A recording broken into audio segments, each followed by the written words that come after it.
BRIN itu juga ada riset terkait kendaraan tempur tank ringan. Oke, 2 kabar gacor lagi bos.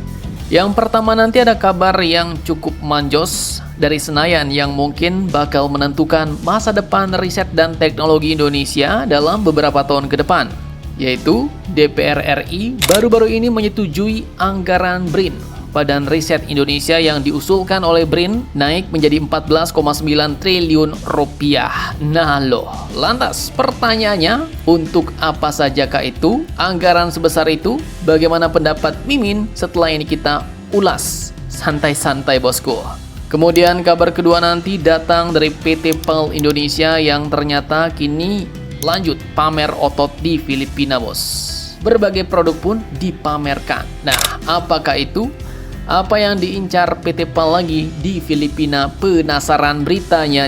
Cus! Mari kita kupas berita lengkapnya satu per satu bosku. Oke, yang pertama admin kutip dari akun resmi DPR RI bos. Jadi dalam rapat bersama Komisi 10 DPR RI, Badan Riset dan Inovasi Nasional atau BRIN, BRIN, mendapatkan persetujuan atas pagu indikatif sebesar 4,709 triliun rupiah. Nah, itu pagu indikatifnya bos. Namun yang membuat banyak orang terkejut adalah adanya usulan tambahan anggaran dari BRIN sebesar 10,212 triliun rupiah. Sehingga kalau kedua angka tadi dijumlahkan, total anggaran BRIN yang diminta mencapai sekitar 14,921 triliun rupiah per tahun. Nah loh, tapi tunggu dulu bos. Karena status anggaran 14,9 triliun itu masih belum final.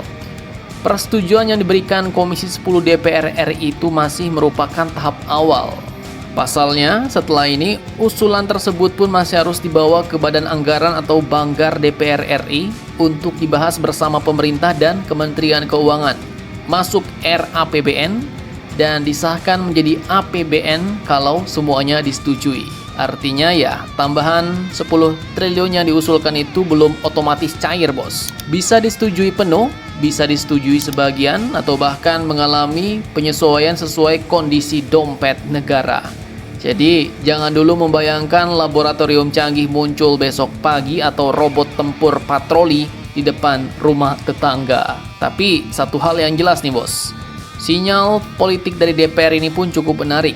Komisi 10 pun menilai bahwa anggaran yang ada saat ini masih belum memadai untuk mendukung riset dan inovasi nasional. Makanya, tambahan 10 triliun hingga akhirnya menjadi 14,9 triliun itu disetujui. Nah, pertanyaannya sekarang, kalau tambahan dana yang diminta oleh BRIN tadi benar-benar disetujui, lantas uang sebanyak itu sebenarnya mau dipakai untuk apa? Apakah jumlahnya besar dibanding negara lain? Dan bagaimana pendapat Mimin Tukimin? Simak videonya sampai habis bos.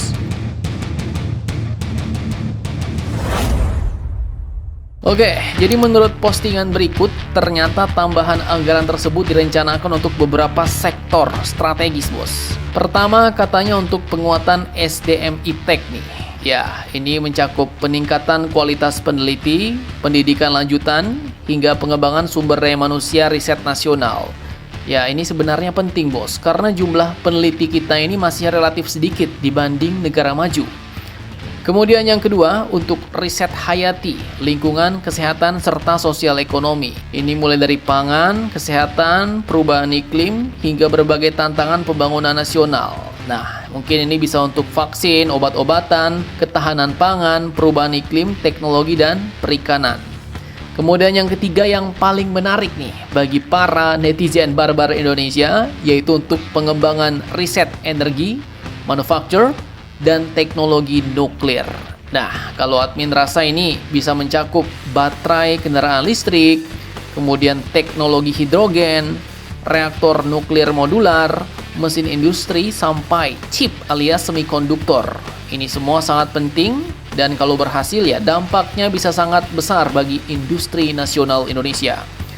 Keempat, katanya ada untuk penguatan riset pertanian berkelanjutan dan berbagai bidang strategis lainnya. Dan kelima, untuk pembangunan infrastruktur riset mulai dari laboratorium, fasilitas pengujian, pusat data, hingga sarana pendukung inovasi.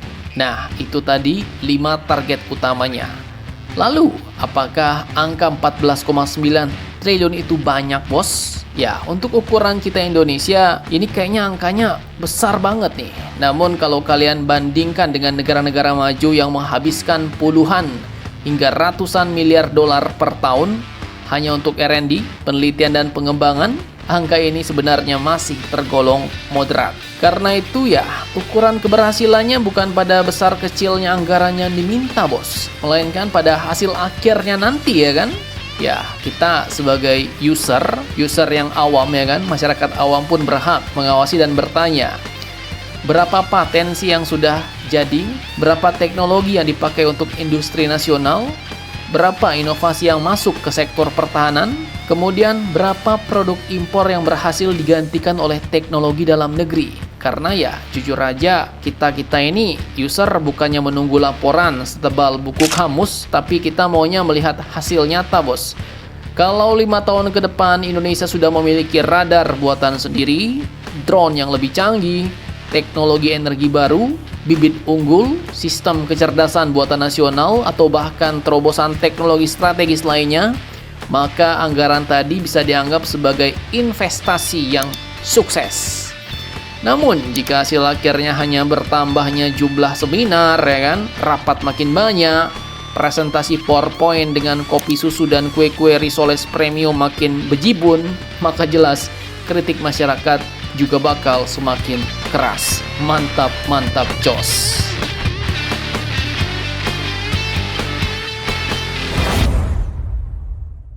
Oke, lanjut kabar kedua. Jadi baru-baru ini 17 hingga 19 Juni kemarin, ternyata PT PAL ikut meramaikan ajang Philmarine 2026 nih. Salah satu pameran maritim terbesar di Filipina. Namun kali ini yang dipamerkan PT PAL bukan cuma kapal-kapal perang atau kapal patroli mereka, melainkan lagi sesuatu yang juga tak kalah menarik, yaitu solusi energi untuk negara-negara kepulauan ASEAN. Jadi katanya sejak hari pertama pameran, booth PT PAL langsung diserbu pengunjung nih, bos. Mulai dari perwakilan Philippine Navy, Philippine Coast Guard, Philippine Navy Modernization Office, Department of Energy Filipina, hingga perusahaan energi raksasa seperti Aboitiz Power Corporation. Jadi kalau biasanya orang datang melihat kapal perang, kali ini banyak yang justru melirik pembangkit listrik terapung buatan PT PAL Indonesia. Produk yang paling mencuri perhatian adalah Barge Mounted Power Plant atau BMPP, bos. Bayangkan aja sebuah pembangkit listrik yang ditempatkan di atas kapal tongkang dan bisa dipindah-pindah ke wilayah yang membutuhkan listrik. Barang ini ya jelas cocok untuk negara kepulauan seperti kita Indonesia dan juga Filipina, yang kadang jumlah pulaunya lebih banyak daripada jumlah proyek listrik yang selesai tepat waktu. Nah, Direktur Pemasaran PT PAL Bapak Yuno Kumotjoyo menegaskan bahwa PT PAL kini bukan sekedar galangan kapal perang, melainkan juga industri maritim terintegrasi yang mampu menghadirkan solusi pertahanan, offshore, hingga energi. Pertanyaannya, apakah Filipina akan lanjut kepincut produk-produk baru buatan PT PAL Indonesia? Mari kita nantikan saja kontrak selanjutnya, bosku. Mantap, mantap, jos.